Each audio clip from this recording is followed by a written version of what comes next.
이제 23장, 24장 여호수아의 이 마지막 두 장은 여호수아의 유언과 같고 또 하나님 앞에서의 모든 우리가 다윗이나 또 모세나 또 야곱이나 보면 하나님이 하신 일, 내 생애에 하나님이 이렇게 하셨다.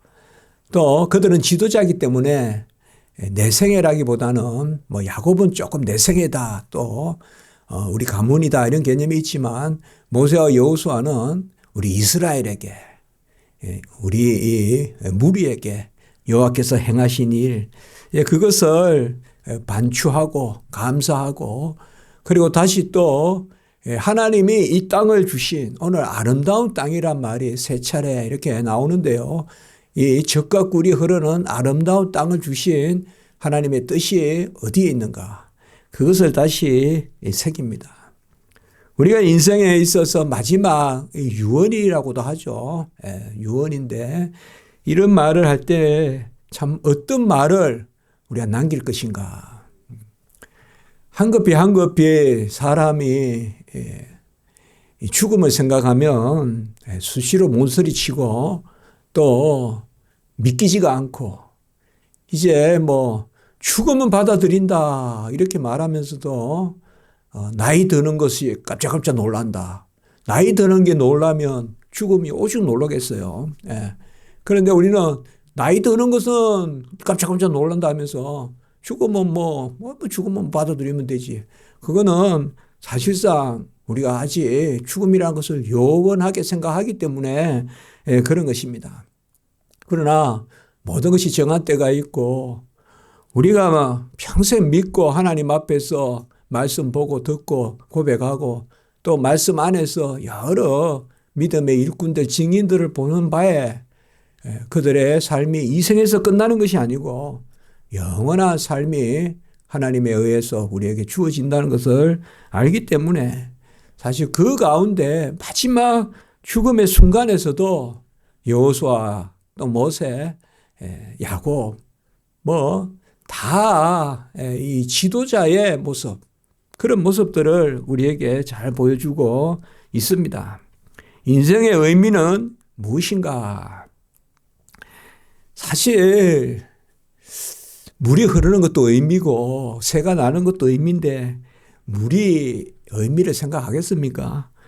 또 새가 의미를 생각하겠습니까?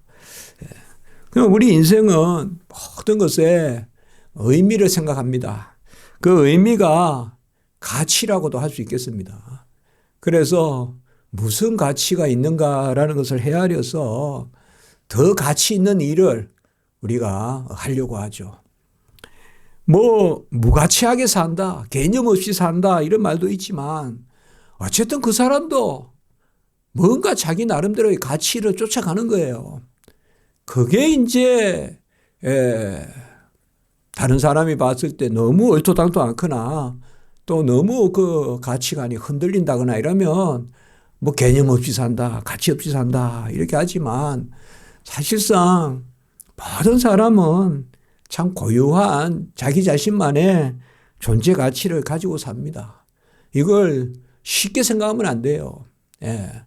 나의 삶의 가치는 아주 귀한데 저 사람의 삶의 가치는 왜 저럴까라고 쉽게 생각하면 안 돼요. 쉽게 생각하면 안 돼요. 왜냐하면 다 사람들은 자기 인생에 대하여 가장 1차적으로 간절하고 또 사람이 또 나이가 들면 가족이 있고 그러다 보면 가족에 또 간절하고 이러한 사람의 가치관, 인생관이라는 것이 그 안에서 형성이 됩니다. 성경은 나의 가치, 이것을 대체로 우리에게 좀 하나님의 관점에서 객관적으로 알려줍니다. 그러니까 우리가 주관적인 가치는 많습니다. 사실 100이면 100이 다 나름대로 가치가 있고 그것에서 절대치를 매길 수가 없어요. 나는 좀 덜 벌고 좀 편안하게 좀 쉬겠다고 하는 사람을 그렇게 느긋하게 사냐, 바쁘게 살아야 된다. 그럴 수 없는 거예요. 왜냐하면 인간이기 때문에. 인간은 결정하고 결단할 수 있기 때문에. 우리가 개미라면 벌이라면 그렇게 살아야 돼요. 그렇게 안 살면 도태해요. 그러나 인간은 자기 결정대로 살거든요. 그렇기 때문에 많은 가치관이 있고 추구하는 것이 있고 또 그런 것이 어우러져 있고 저는 이렇게 학교 다니면 이렇게 가다 보면 오늘도 아이들이 방학인데 또 가서 내가 뭐하러 가냐 물어봤더니 방학 안 했냐 했더니 방학했는데 공부하러 가요 또 그러더라고요. 근데 아이들 모습을 이렇게 보면 다 달라요. 다 달라. 예. 어떤 아이는 벌써 아이인데도 철학자같이 걸어가요. 생각이 많아요. 이렇게 보면. 한 10살밖에 안 되는 아이 같은데 생각이 많고 어떤 아이는 막 혼자 춤추면서 가요. 음악도 안 듣는 것 같은데 저런 애는 낙천적이고 하면서 어릴 때부터 좀 그런 게 있구나. 사실상 그런 것이야 우리가 인생의 다양함이죠. 다윗도 있고 요나단도 있는 거예요. 사실 요나단 같으면 뛰어난 어떤 다윗보다 요나단이 더 우정에서 뛰어나다 이렇게만 우리는 생각도 해보고 하지만 다 가치관이 있는 거예요. 성격도 있고. 그러나 하나님이 우리를 바라보는 가치관 그것은 우리가 절대치로 받아야 드려야 될 가치관이 있습니다. 그건 하나님의 자녀로서의 가치관이고 그리고 하나님이 우리에게 주시는 소명 혹은 사명으로서의 가치관입니다. 그렇기 때문에 우리가 그것에 있어서는 요동치 않습니다. 그것에 있어서는 절대치를 우리가 부여합니다. 또 그것에 있어서는 내가 이해를 다 못하더라도 순종합니다. 그게 바로 하나님이 이 땅에 우리를 두신 것이고 우리가 다 우리 목사들이야 또 목회자들이야 좀 더 구별된 그러한 주의 일만을 하지만 우리가 성도로서 이렇게 세상의 직장을 갖고 이렇게 사는 분들은 다양합니다. 삶이. 그러나 하나님 보시기에 하나님이 자녀 삼아 주시고 하나님이 관계를 맺어 주시고 그 부분에 있어서는 아주 절대치가 부여됩니다. 그것에 있어서는 전부 다 우리가 물론 하나님이 일을 시키시고 하나님이 베푸시는 상급이나 이런 높낮이는 있지만 그러한 것은 있지만 하나님의 자녀로 가치를 가지고 살고 이런 것은 우리가 던져버릴 수도 없고 붙들어야 됩니다. 사실 그 가치관을 계속 우리가 새겨야 됩니다. 그래서 본능적인 어떤 그러한 인생에 주어진 일반적인 가치관이 아니라 시시각각 우리는 뭐예요? 하나님의 자녀로서 하나님이 나에게 무엇을 요구하시는지 이 지상에서 그것을 헤아려야 이 지상의 삶의 가치의 절대치가 우리에게 주어지고 그래야 우리가 인생의 이생의 삶을 사는 것도 떠나는 것도 주 안에 사는 것이 복되듯이 주 안에 죽는 것도 복되다라고 말하는 그런 고백이 가능할 것입니다. 여호수아에 대한 우리가 말씀을 기억하면 여호수아는 이렇게 생각을 해보면 큰 오점이 없었어요. 모세도 실수하지 않습니까? 혈기를 부리고 아브라함도 아주 오류가 많았어요. 여러분들 성경 가만히 보면 심지어 아내를 거의 이렇게 내놓다시피 하는 그러한 그런 무책임함도 보이고 그런 여러 가지 노아도 술이 취하고 다윗도 말할 바가 아니고 솔로몬도 말할 바가 아니고 솔로몬도 벌써 우상을 드리는 그런 것을 보는데 여호수아는 우리가 아이성 전투 이 정도는 여호수아가 물론 지도자니까 여호수아의 책임도 있겠지만 그렇다고 거기에 여호수아를 그렇게 흠을 잡게는 기록이 되어 있지 않아요. 어쨌든 이스라엘 민족이 아이성 처음에 올라갈 때 교만하게 여리고성을 거저와 침묵으로만으로도 여리고성을 무너뜨렸으니 뭐 아이성이야 뭐 조금만 군사 좀 올리면 뭐 올라가면 금방 안 되겠냐 하는 그런 부분이 있지만 그 여호수아는 일생에 어떻게 보면 막 모세와 같이 막 드라마 같이 그렇게 만들기는 모세가 훨씬 좋죠. 태어날 때부터 그냥 드라마잖아요. 애국 궁정에 들어가고 미디안 가고 40년 있고 40 단위로 그리고 이제 또 인생에 거의 뭐 이렇게 살다 죽겠다 싶은데 그때 떨기나무에서 여호와의 사자 여호와를 만나서 어떻게 보면 그때부터가 진짜 또 모세의 사명이 주어지는 거 아닙니까? 그때부터. 어찌 80세에 하나님이 그 사명을 주실 줄 알았겠냐. 80세 동안 훈련시켜가지고 80세에 그 여호수아는 그런 드라마와 같은 요소는 좀 적습니다만은 그러나 우리가 여호수아의 인생 이제 110세에 죽는단 말이에요. 대체로 여호수아가 가나안 정복을 마치고 한 것은 우리가 한 70세 인구 실로에서 그 지파별로 기업을 분배하고 그 정도가 한 70세라고 봐요. 이렇게 연도를 따져보면. 그러면 이제 한 20년 지난 거예요. 기업을 분배하고 한 20년 지난 시점이에요. 이제 여호수아가. 그래서 여호수아나 실로가 그 당시에 중심지니까요. 실로에서 이렇게 유언을 했을 거라고 말하는 경우도 있고 우리가 알다시피 딥나세라를 기업으로 주잖아요. 갈렙에게는 헤브론을 주었고 우리 여호수아에게는 딥나세라를 줬는데 딥나세라에서 그곳에서 지금 이렇게 유언을 하고 있다고 그렇게 뭐 그거야 우리가 정확하게 나오진 않으니까 그렇게 우리가 생각합니다. 하는데 이 여호수아의 생애를 우리가 생각해 보면 참 사모할 부분이 있어요. 여호수아가 저는 가장 먼저 떠오르는 게 우리가 알다시피 눈의 아들 여호수아가 모세의 시종이다. 이러자 모세의 시종이다 말까지는 뭐 안 써도 수종 드는다다 이렇게 나오지 않습니까? 그 말이 그 말이거든요. 한마디로 모세 따라다니면서 이렇게 하는 거예요. 가장 우리가 와닿는 것은 모세가 해막에서 여호와의 임재 가운데 여호와를 대면하고 그러지 않습니까? 그 해막 중심이란 말이에요. 성막 해막. 그 임재에 사실 여호수아가 거한 것이죠. 여호수아의 삶이라는 것이 우리가 이렇게 교회에 와서 예배드리고 이러면 이제 다 그냥 하나님의 임재 이런 것들이 물론 우리 전 세계에 우리 집에 다야 여호와의 임재가 있지만 그래도 우리가 이 성전에서의 교회당에서의 여호와의 임재가 얼마 우리에게 귀합니까? 여호수아는 그 가운데 모세를 씌워들었어요. 그리고 뭐 크게 별나게 한 건 아니더라도 아론과 훌이 그렇게 모세의 팔을 들고 할 때 그때 또 용맹하게 싸웠고요.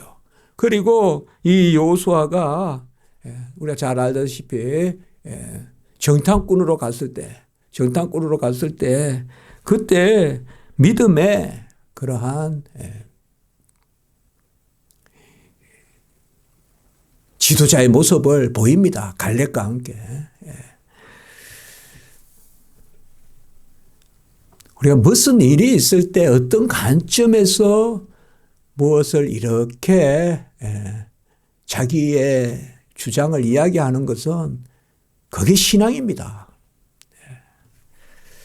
요새 우리 한국교회에 어떤 신앙의 문제 언제든지 있지만 제가 보면 조금 우리 선대의 신앙보다 묽어요. 묽다고요. 선대의 신앙의 어떤 그런 정통성, 보수성 이런 게 좀 묽어요. 그리고 저도 신학교의 교수지만 좀 더 이런 부분에 여호수아와 갈렙같이 정확하게 좀 지도자의 그러한 하나님의 입장을 헤아리면서 단지 해고적이지 않고 하나님이 우리를 이렇게 이끌어 왔는데 앞으로 어떻게 해야 된다는 것을 담대하게 말할 수 있어야 되거든. 진짜 한국교회를 어떻게 우리가 걱정하고 진짜 세계교회를 우리가 어떻게 세울 것인가. 이런 부분에 대해서 단지 지금 우리 앞에 닥친 어떠한 그러한 관계성 그리고 그런 것에 대한 어떤 드러남 이런 것만 몰두할 것이 아니라 전체적으로 하나님이 지금까지 우리를 이끌어 오신 이 교회를 생각하면서 온전히 좌우로나 우로나 치우침이 없이 그러한 신앙의 관점을 가지고 이렇게 안 하면 안 된다고 하고 타협해야 한다 하고 우리가 들어가서 전쟁하면 필히 죽을 것이니 뭐 가서 그냥 좀 이렇게 부탁해서 살자 그 정도로 한 10명이 정탐꾼이 안을 냈다면 여호수아와 갈렙은 정확하게 그들이야말로 우리의 밥이다. 그 아닙니까? 다른 사람들은 우리가 메뚜기라고 생각하는데 그들은 저들이야말로 밥이다. 같은 포도송이가 굵은 게 보이지만 여호수아와 갈렙은 그게 하나님의 약속으로 보인단 말이에요. 굵은 포도송이가 어깨에 맬 정도로 굵은 열매가 그러나 믿음이 없으면 뭐예요? 저런 것을 먹고 사는 사람들이 얼마나 크겠냐 이렇게 생각한단 말이에요. 저런 포도를 먹고 사는 사람이 얼마나 장대하냐. 그런 사람을 우리가 맨날 강야에서 이렇게 뺑뺑뺑뺑 돌게 먹을 거 뭐 만나 매출하게 먹지만 우리가 당해내겠냐. 이제 그런 생각하는 거죠. 그러니까 신앙의 눈으로 보면 다윗의 눈으로 보면 골리앗이 오히려 상대하기 수월한데 뭐 여우를 맞추는 사람이 골리앗을 못 맞추겠어요. 오히려 큰 사람이 더 맞을 공간도 많잖아요. 다른 사람들은 전부 다 그가 몇 척이니 칼이 얼마나 기니 그것만 가지고 가는데 다윗은 뭐예요? 만군의 여호와의 이름으로 물맷돌로 탁 뭐 그거 우리가 생각해 여우를 맞추는데 누굴 못 맞추겠어 인간을. 그러니까 여호수아가 우리가 생각해 보면 성경에 이렇게 보면 우리가 조금 숨어있는 듯한 인물들이 있어요. 간혹은 아브라함, 야곱, 요셉보다 우리가 이삭이 좀 숨어있는 듯해도 이삭이야말로 자기 자신을 제물로 몸을 눕힌 사람이에요. 그런 면에서는 아브라함, 야곱, 요셉도 그런 경험은 못했는데 이삭은 자기 자신을 아버지 칼이 떨어지는 걸 눈으로 본 사람이에요. 천사가 안 말렸으면 죽었어요. 그 떨어졌다고요. 칼이 목에. 목에 떨어지는 거예요. 그래 목에 떨어지는 거예요. 이 여호수아 그리고 여호수아가 정복 정쟁을 감당하고 그래 보면 참 어떤 여호수아가 전면에 많이 나서지는 않았지만 이 정복 정쟁을 여호수아가 잘 감당했고 그리고 이제 이 유언까지도 보면 하나님의 편에서 이제 앞으로 어떻게 살아야 될 건가 이런 것들을 참 정확하게 말하고 있어요. 오늘 말씀은 이제 다음 주 말씀과 연결되지만 다음 주 말씀과 이어서 봐야 되지만 오늘 말씀에서 중요한 것은 여호와가 누구냐 이거예요. 여호와가 누구냐. 첫 번째 여호와 하나님이 누구시냐. 그리고 두 번째는 이스라엘 백성은 어떻게 해야 되느냐. 오늘 이것을 이야기하고 있어요. 그러니까 여호와 하나님이 누구시냐 이것은 두 가지예요. 무슨 일을 행하셨고 무엇을 우리에게 원하시고 항상 이 두 가지 아니겠어요. 우리를 자녀 삼으셨으니까 이건 하나님의 큰 일을 이루셨으니까 우리에게 향한 하나님의 뜻이 뭐냐. 우리가 어떻게 살길 원하고 예배 드리길 원하고 이웃 사랑하기를 원하고 하나님 사랑하기를 원하고 하나님 사랑을 우선하기를 원하고 그래서 먼저는 하나님이 누구신가에 대한 말씀을 해요. 그러니까 이건 참 합당한 거죠. 우리도 인생의 마지막에 하나님이 누구셨나? 하나님이 나에게 누구셨냐? 근데 이 나는 바로 지도자란 말이에요. 그러니까 우리에게 누구셨는가? 하나님이 우리에게 누구셨는가? 오늘 3절의 말씀에 보면 너희를 위하여 이 모든 나라에 행하신 일이 바로 하나님 여호와께서 너희를 위하여 싸우셨다. 우리를 위하여 싸우시는 하나님. 그럼 하나님은 뭐예요? 우리의 적들의 적이죠. 하나님은 내 편이라. 우리 적에게는 적이에요, 하나님이. 대적하신단 말이에요. 하나님이 우리를 위하여 싸우셨다. 그리고 4절에도 보면 남아있는 나라들, 아직 남아있어요. 다 정복하지 않고. 남아있는 나라들과 이미 멸한 모든 나라들을 하나님이 다 주실 것이다. 그러니까 이미 멸한 나라뿐만 아니라 앞으로 남아있는 나라도 여호와가 너희를 위하여 친히 싸우신다. 이게 먼저 여호수아예요. 지금까지 우리를 위하여 싸우신 여호와. 그리고 5절의 말씀에 또 보면 바로 하나님이 그들을 쫓아내셨다. 너희 목전에서 그들을 쫓아내셨으니 이제 하나님이 말씀하신 대로 그 땅을 차지할 것이라. 우리가 계속 말씀을 드렸지만 너희들이 싸워서 취하라고 말씀하신다고 하기보다 여호와가 너희들에게 주신다. 너희들이 밟는 땅이 너희들의 땅이다. 그러니까 들어가서 취하라. 여러분, 하나님이 싸우신다는 거죠. 사실 우리가 여리고 성의 전투에 하나님이 싸우신 거지 뭐 이스라엘 백성이 싸운 겁니까? 그렇지 않습니까? 아이 성도 마찬가지 아니에요. 기본 전쟁도 마찬가지 아닙니까? 여호수아가 하신 것이죠. 여호와가 하신 것이죠. 여호와가 하고 너희들이 들어가라. 특별히 9절에서도 보면 너희 앞에서 강대한 나라들을 쫓아내셨으므로 너희에게 맞선 자가 하나도 없었느니라. 한마디로 제대로 전쟁 한 번 한 적도 없다 이거야. 하나님이 강대한 이 민족들을 바로 너희 앞에서 쫓아내셨으므로. 우리 인생이 영적 전쟁입니다. 물론 이 세상에 보이는 그러한 물적 전쟁도 있지만 하나님 앞에서 하나님 안에서 우리는 크게 영적 전쟁이에요. 우리가 인생의 삶의 가장 중요한 열매가 영생일지인데 우리의 삶의 전쟁은 영적인 전쟁이에요. 영생의 열매는 영적 전쟁을 이겨야지 누린다 이 말이에요. 그때 우리가 내가 싸운다 하지 맙시다. 하나님이 싸우신다 이 말이에요. 얼마나 다릅니까 이게. 아이성 첫 번째 올라갔을 때는 내가 싸운다 해서 졌단 말이에요. 그런데 그 다음에 올라갔을 때는 여호와께서 싸우신다 이 말이에요. 여호와께서. 아론과 훌이 모세의 지팡이를 모세의 그 손이 나중에는 도우리의 손을 얹을 만큼 그 하나의 뜻이 전쟁하라는 게 아니라 그냥 지팡이만 들으라. 팔이 아프니까 옆에서 우습게 보일지 몰라도 여호와의 뜻에 순종하는 거죠. 네가 손을 들면 그 지팡이가 뭐냐 이 말이에요. 홍해를 가를 때 지시하는 그 지팡이 바로 일개 목부의 지팡이가 그러한 권능을 갖잖아요. 던지면 뱀이 되기도 하고 던지면 다시 지팡이가 되기도 하고 하나님이 역사하시면 그 지팡이가 무슨 능력이 있겠어요. 그러니까 이스라엘 백성은 우리는 항상 하나님이 싸우신다. 내가 싸우는 것이 아니다. 우리는 싸워요. 이 시대에 우리가 바울이 이야기했지만 전쟁이에요. 우리가 이 군사란 말이에요. 우리가 군사인데 바로 군사가 법도대로 싸워 전쟁을 해야 되는데 그 법도는 바로 여호와 하나님이 강대한 너희들을 쫓아내시고 그리고 10절에도 보면 여호와가 누구시냐.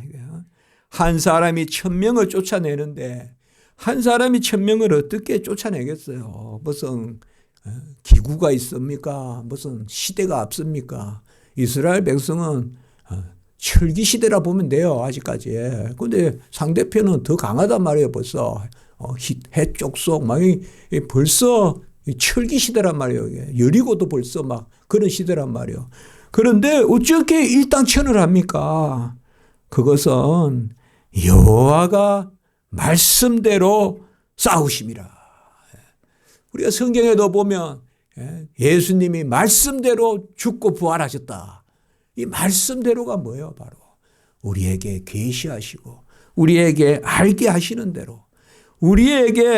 하시는 대로 여호와께서 싸우신다. 그래서 일당천을 이루신다. 이게 이제 여호수아의 마지막 말의 첫 번째예요. 지금까지 지내온 거, 이 110세까지 지내온 거 생각하니 여호와가 싸우신다. 내가 싸운 것이 아니다. 여호와가 우리를 위하여 싸우시고 우리가 싸움을 일당천으로 했는데 그것이 보니까 어찌 가당하냐 이 말이에요. 하나가 하나도 못 당해내는 키가 무슨 힘이 센 것도 아니고 그게 가데스 바네아의 정탐꾼의 보고인데 하나가 하나도 못 당하는 그 형편인데 어찌 일당천을 하느냐. 여호와 하나님이 우리를 위하여 싸우신다. 그러면 우리는 어떻게 해야 되냐. 그것이 그러면 우리는 어떻게 하냐면 이 거룩한 전쟁, 여호와의 이름으로 싸우는 이 전쟁, 하나님의 백성의 전쟁, 이걸 어떻게 감당해야 되냐. 6절에 보면 바로 말씀입니다. 율법에 기록된 말씀을 좌로나 우로나 치우치지 말고 다 지켜 행하라. 집요하게 이야기를 하는 거예요. 집요하게. 여호와의 전쟁법은 뭔가 하면 말씀대로, 규례대로, 법대대로, 율례대로 행하는 것입니다. 하나님이 힘이 없습니까? 하나님이 팔이 짧습니까? 하나님이 알력이 없어서 못 보십니까? 하나님이 다 보시고 하나님이 다 헤아리시는데 하나님이 그의 백성을 위하여 싸우실 때는, 내가 친히 싸우실 때는 그 백성에게 원하시는 게 뭘까요? 병기가 아닙니다. 바로 여호와 하나님의 말씀대로 좌로나 우로나 치우치지 말라. 그것을 이야기합니다. 그리고 그 다음에 이제 말씀이 너희가 누군가를 알라. 그래서 특별히 7절에 보면 이게 작은 것 같지만 아닙니다. 우리가 하나님 안에서 누리고 하나님 앞에서 감사하고 예배 드릴 때 즉시 교만하면 도르는 게 우상숭배거든요. 교만하면 하나님보다 더 좋은 게 생겨요. 그게 우상숭배예요. 그리고 교만하면 내 마음의 의지가 내가 앞서요. 하나님이 앞서는 게 아니라. 그러니까 내 마음대로 하나님을 당겼다가 놨다 하고 말씀을 늘렸다 붙였다 한단 말이에요. 그게 뭐예요? 바로 우상숭배예요. 그래서 오늘 7절의 말씀에 보면 그들의 신들의 이름을 부르지도 말고 맹세하지도 말고 절하지도 말라. 이것은 제2계명의 이야기잖아요. 그리고 2계명은 항상 1계명을 전제하는 거예요. 그래서 오직 여호와 하나님만 섬기고 사랑하고 다른 이방 신들의 이름을 부르거나 맹세하거나 절하지 말라.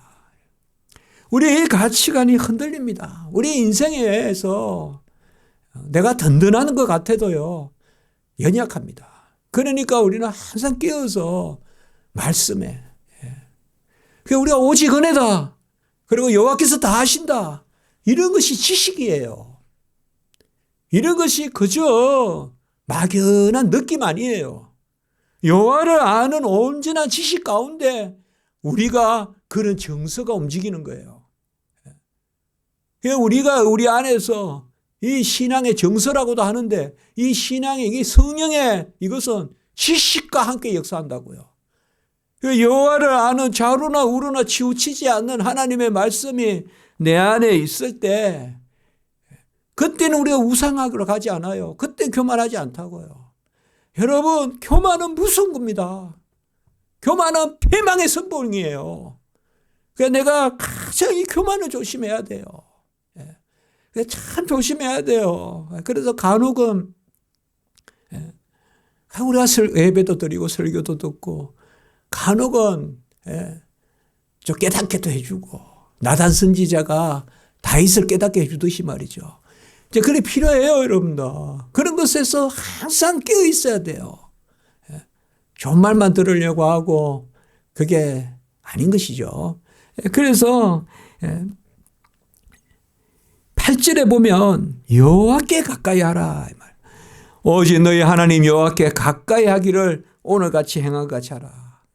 그러니까 여호와를 가까이 하고 그의 성호를 찬양하고 그의 영광을 올리고 그의 말씀을 가까이 하고, 그리고 한 가지, 이게 또 현실적인 거예요. 그러니까 말씀대로 사는데 좌우나 우루나 치우치지 않고 가장 조심할 게 첫째로는 우상숭배 조심하라는 거예요. 이스라엘 백성이 패역한 모습을 보면 얼마나 우상을 섬깁니까? 바알과 아세라 막 섬기지 않습니까? 왕이 섬기고 하지 않습니까? 나중에 성전에서 아예 그런 짓을 하지 않습니까? 그리고 뭡니까? 이방에 들어가지도 말고 혼인하지도 말라. 그래서 바로 하나님의 아름다운 땅에서 하나님이 백성에게 주신 거룩한 땅은 바로 너희들의 아브라함의 후손에게 주신 땅이다. 오늘날로 말하면 믿음의 백성이죠. 그래서 항상 이방의 것을 섬기지 말고, 그리고 이방과 결혼하지 말라. 이제 이 구약적 개념에서 하나님께서 믿는 백성의 순수함, 그거를 지키라고 말이에요. 아니면 그들이 너희에게 올무가 되고 덫이 되고 옆구리에 채찍이 되고 그리고 눈에 가시가 되고. 삼손이 두릴라에게 이렇게 목숨을 내준 거 아닙니까, 사실. 그 여자에게. 그런 거 보면 소설 같지만은, 소설입니까 그게? 누구에게나 일어날 수 있는 일이에요. 누구에게나 일어날 수 있다고요. 여기 보면 이방에 들어가지 마라. 근데 삼손이 소라 땅에서 보면 이방 쪽으로 들어간다고요. 그 이방에 들어가지 말고, 그러니까 이방의 여인에 취한 거예요. 그래서 그 이야기 하는 거예요. 그래서 거기에 해서 그냥 뭐 나실이네 이 머리 이런 것도 없어요. 그냥 없어지는 거예요, 다. 예, 망해요. 오늘 13절에 아름다운 땅에서 멸하리라, 하나님이. 예, 그러니까 우리가 신앙생활 하면서 잘난 거 없어요. 뛰어난 거 없어요. 그러나 뭐예요? 순수해야 돼요. 그걸 감사해야 돼요.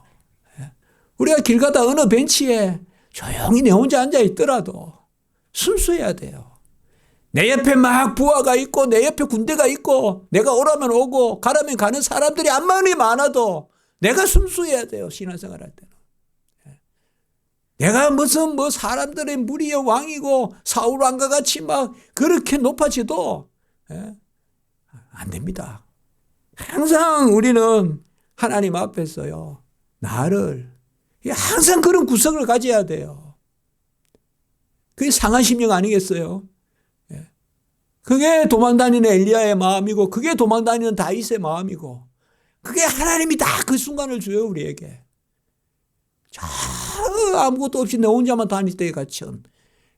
물론 가족을 떠나서 혼자 있으라 그런 게 아니라 우리 심령이 여호와 안에서 뭔가 자꾸 득지득지 붙이는 것이 아니라, 오늘 말씀에 이제 14절에서 16절까지 보면 아름다운 땅에서라는 말이 나오는데 금방 우리는 아름다운 땅에서 열매를 많이 맺으리라 라고 나올 것 같은데 뭐예요? 불길한 말씀도 주신다 그러고 멸절한다 그러고 속히 멸망하리라. 이제 사실 여호수아의, 저도 옛날에 성경 읽으면서 여호수아의 이 유언 정도부터 서서히 이스라엘 백성에게 심판의 말씀이 많아져요, 이제는. 가나안 정복 때까지는 하나님이 격려하시는데 가나안 정복 이후에 앞으로 말씀을 보세요. 거의 심판의 말씀이 많아요. 심판의 말씀이.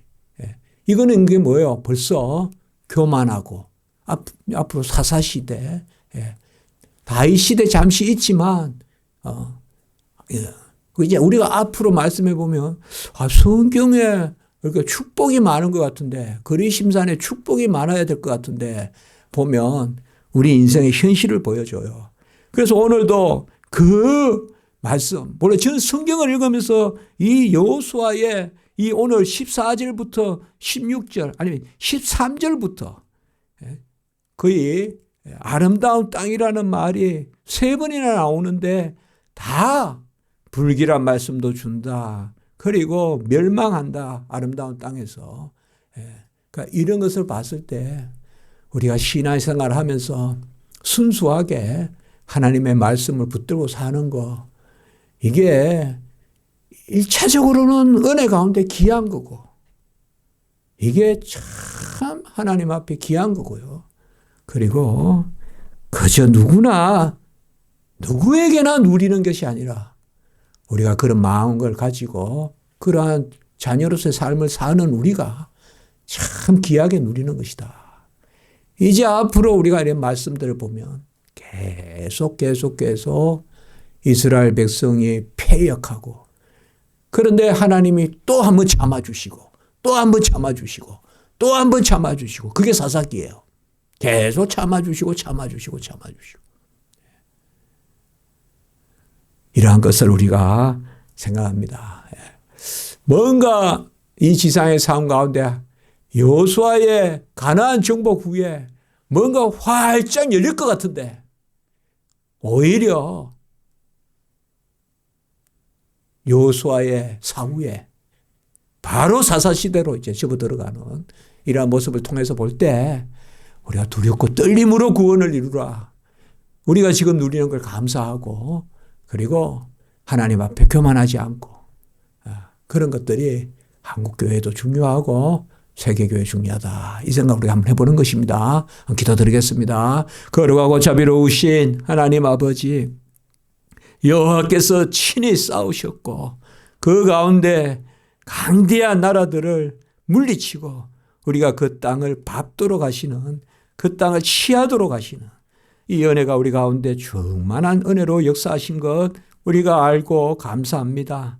그러나 그 가운데서 이제 더욱 우리가 여호와를 경외하기에 힘쓰고 좌로나 우로나 치우치지 않고 말씀 붙들고 내가 툭툭 나서는 것이 아니라 여호와께서 친히 행하심을 더 믿게 하시고 모든 것을 맡기고 우리가 하나님만을 사랑하고 섞이는 혼합된 신앙이 아니라 순수한 신앙을 가지고 하나님 앞에 나가는 그런 은혜가 있게 해 주시옵소서.